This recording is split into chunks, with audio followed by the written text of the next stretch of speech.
like, should people use a realtor, and why if Yeah. if they're selling a house? No, yeah, absolutely. I mean, for one, we have more access. An agent has way more access to the different platforms and can look up your property more in depth. So like going towards things we talked about earlier was like just because you got some things in the mail saying what your house is worth does not mean it's worth that. That is someone running zero CMAs. They're giving you a random range just so you reach out to them, and then they'll come in and do some low ball type stuff.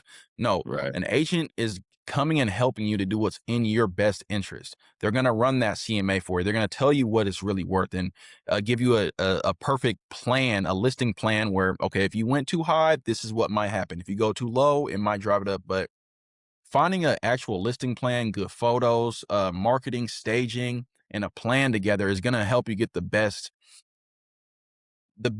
price for your house. Like they're working with you. Yeah. So I mean, and you can always a lot of people go off the first person they say. Nah, you can interview 3 or 4 agents. It's the same thing. It's a big investment. It's a big money move. But like, there's too many times where people do try to do the for sale by owner because they know what they're doing and think that there's no paperwork and it's just a handshake deal. And it's like, nah, people don't understand how much paperwork and how much stuff goes into the back end, even just to get it on the Northwest MLS.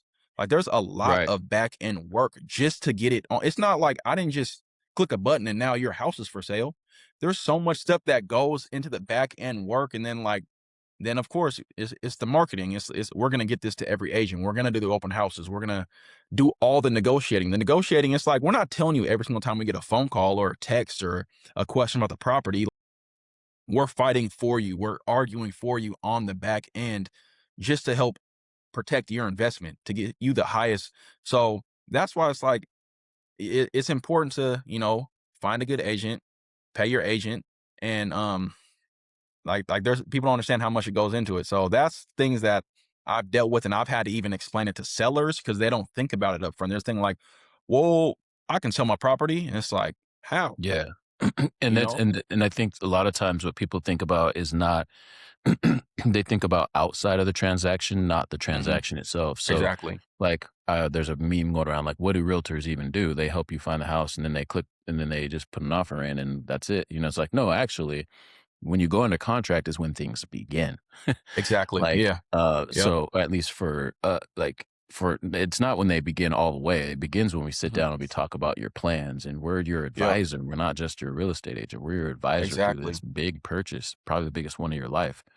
And, like, I think people don't understand, like, the process of when we get under contract, that's when it really starts getting, like, that's another 30 days or 45 days or however long the terms are set for. So, Hmm. and then within that, you have deadlines, you have paperwork, you have negotiations, you have Yep. repairs, and then do you have access to vendors? Brick by brick.